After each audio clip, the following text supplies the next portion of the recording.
guys, magandang araw sa inyo.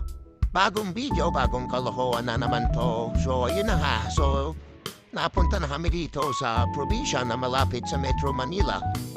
Guys, samahan nyo kami for today's video.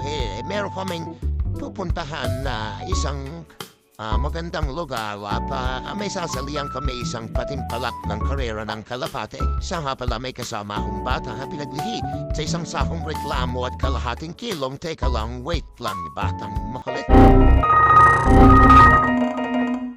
So ayun na nga guys, nagre-ready na ako sa mga oras na to dahil paputok na ang araw. Maaga na akong nagising at nagkasikaso. Nag-alarm ako ng alas 5 at plano namin umalis bago mag-alas 6. Kaso mukhang tinahadi na nga kami dahil napasarap ang tulog namin at nakakantapat nga naman kumangon. So yan, ngayong araw kasi day off natin sa trabaho. At meron tayong pupuntahan at pagdadalan ng ating mga alagang kalapati.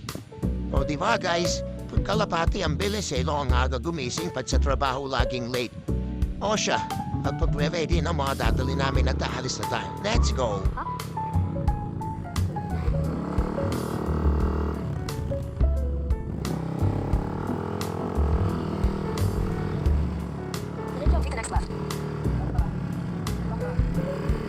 Diyan pala guys, yung lugar na pupuntahan namin dito yung probinsya malapit dito sa Metro Manila. Magdadala na ating mga alagang kalapati para isa rin nga sa isang karera tinatawag nilang One Look Race.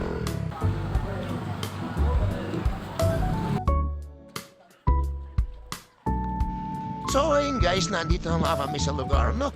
So nagulat kami kasi kala namin maaga pa kami kasi alas 8 ang umpisa nito at alas 4 ang tapos. So pagdating namin sa lugar ang dami na palang tao. Puro nakadikotse pa tapos tayo na motor lang. Diba ha? Baka naman susunod. Kaya tayo nandito baka makakuha tayo na pambili ng sarili natin sasakyan. And yung mga idol natin guys, so haba na pala ng pila. So yan yung mga nagbabaka sakaling makakuha ng 2 million dito sa Alegre One Loop Pre-Season 2. So first time nga natin sa ganitong karera, no? Sa ganitong paliksahan, nagbabaka sakali lang naman tayo at sumusubo pala namang masama. So ayun na nga, makikita nyo, dami yung mga idol natin karamihan dito galing pa sa iba't ibang lugar tulad ng Calbayo, Batangas, Pampanga, mga nakausap na natin yan.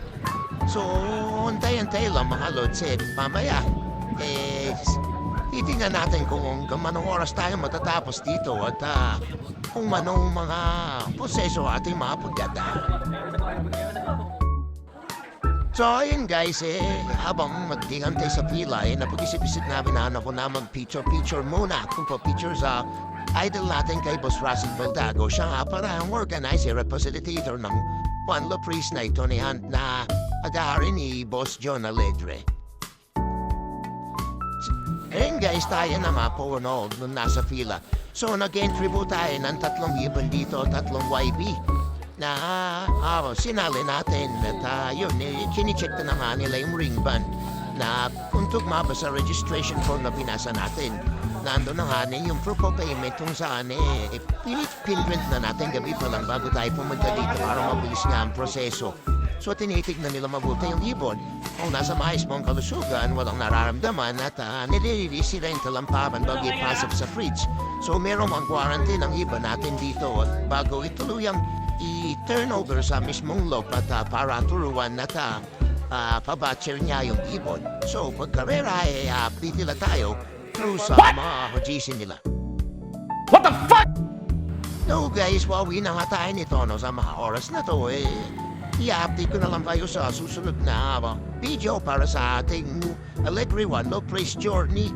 At samahan niyo pa ako sa mga susunod na video at mga valong kahit walang kwenta ang video na to nanood pa rin kayo, no? Maraming salamat. Bye-bye you!